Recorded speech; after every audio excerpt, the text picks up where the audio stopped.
If you're Gen Z, you've spent your whole life being diagnosed by people who never once thought to ask you anything. You've been called addicted to your phone by the same adults who handed you the phone. Too soft, too sensitive, too easily offended, by a world that put every disaster in front of you before you turned 12. You've been told you can't focus, can't hold a job, can't even make eye contact. For your entire life, having a theory about Gen Z has been everyone's favorite hobby. But here's the thing almost nobody says out loud. The people who actually study this generation, instead of dunking on it, keep landing on a conclusion that flips the whole story. You might just be the most clear-eyed group alive right now.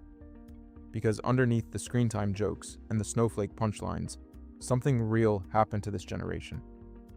Something that never happened to any group of humans before, and they didn't choose a second of it. Gen Z is the first generation to grow up entirely inside the network. Not the first to pick it up as adults, the way millennials did. Born into it, fully visible from childhood, and at the same time receiving the entire world, all of its information, all of its conflict, all of its suffering, before they were old enough to process any of it. There was never an off switch, and once you see it through that lens, every single thing people mock them for stops looking like a defect and starts looking like the only sane response to being handed the whole planet at age 10. So let me make the case. 5 things about the Gen Z mind that the jokes completely miss.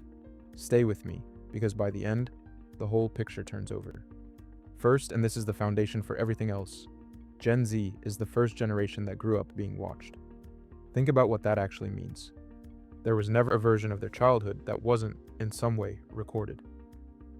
The embarrassing moment wasn't forgotten by morning. It was screenshotted and saved forever. Their first clumsy attempts at having a personality happened in public, in front of an audience that could like it, ignore it, or tear it apart in real time. Every other generation got to be young in private, to be awkward and messy where nobody was keeping score and nothing followed you afterward.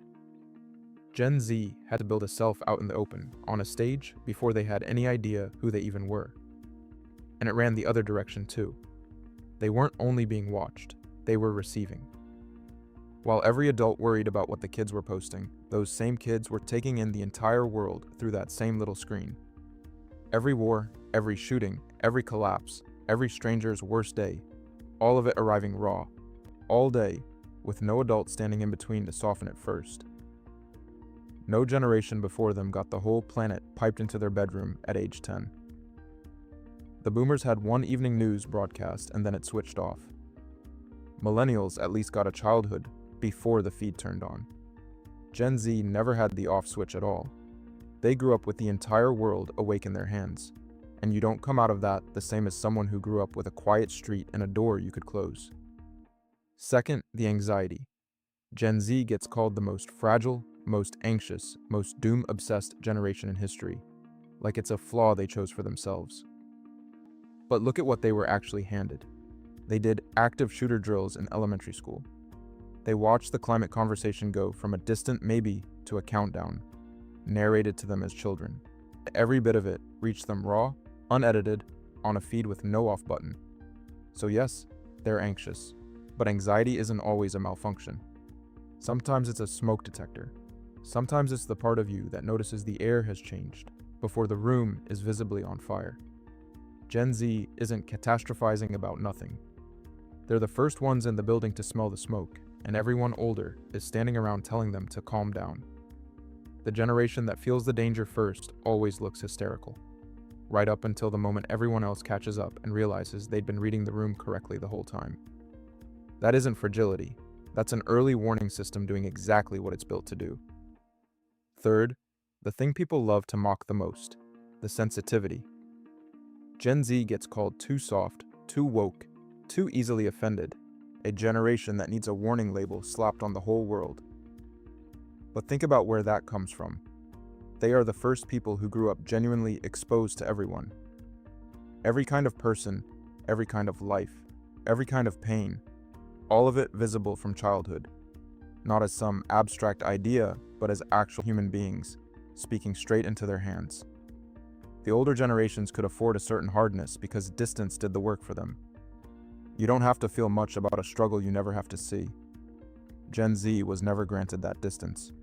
They saw it all, up close, before they had any way to look away. So when they insist that words land, that other people's realities are real, that maybe you shouldn't add to the pile of harm, just for a laugh, that isn't weakness. That's a generation that got shown the full human cost of everything, early, and decided to take it seriously instead of pretending not to notice. What keeps getting called being offended is usually just refusing to be casually cruel about people they were forced to actually see. Fourth, Gen Z quietly stopped believing the deal, and honestly, they were right to. They watched, in real time, exactly what loyalty got the generation right in front of them. They saw millennials do everything they were told. Get the degree, take on the debt, grind at the job, stay loyal to the company, and still get crushed by rent they couldn't cover, and a house they would never own. Gen Z grew up watching that unfold, like a trailer for their own life. So they drew the obvious conclusion early. Pouring yourself into an institution that would replace you within a week is a bad trade. And the adults called them entitled for noticing. Lazy, job hoppers who won't pay their dues. But it isn't entitlement, it's clarity. They negotiate, they set boundaries, they walk the moment a place turns exploitative, and they refuse to set themselves on fire just to keep someone else's company warm. They're not allergic to work. They're just done bleeding for a promise they already watched break on the people standing right ahead of them. And fifth, all of this made them something no generation before them could be. The first people who can instantly tell what's fake. Gen Z grew up marinated in marketing. Influencers, filters, sponsored everything. A feed engineered to manipulate them from the day they could swipe. And it didn't make them gullible. It did the exact opposite. It gave them the sharpest detector for performance any generation has ever had. They can feel a brand pretending to be a friend, a person pretending to be real, a glossy surface covering something hollow, almost instantly, and they walk away without a second thought. They want the real version or nothing. And here's the part that flips the whole thing over. Everyone else is now being dragged into the exact world Gen Z was born inside. Fully online, fully visible, fully exposed to all of it. And Gen Z already built the survival skills the rest of us are only now scrambling to learn. Guarding their attention, holding their boundaries, smelling the fake from a mile off, deciding out loud who they are. They're not behind. They're the test pilots for the life everyone else is about to live. So line it all up. The awareness, the empathy, the clear eyes about a broken deal, the refusal to be fooled, the head start on a life the rest of us are only now stumbling into. None of that is the behavior of a soft, anxious, entitled generation. It's the behavior of the first people who grew up with the whole world switched on, every light, all at once, and somehow stayed standing inside it.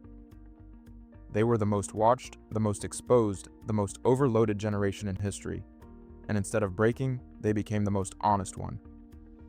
The early warning system for everyone else, the ones who feel the fire first and say so out loud, even while they're being told to quiet down. That was never a generation too weak for the world. That was a generation that saw the world clearly, far too early, before anyone older was ready to hear it. So the next time someone shrinks a whole generation down to a screen time number, or a dance on an app, you'll know exactly how much that misses.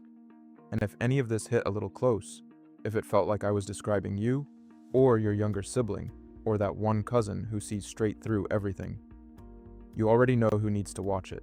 Send it to them. Subscribe, and we'll do the next one. Because everyone is certain they've got the boomers figured out, and that story is a lot stranger, and a lot more human than the one you've been handed. I'll see you in the next one. Take care of yourself.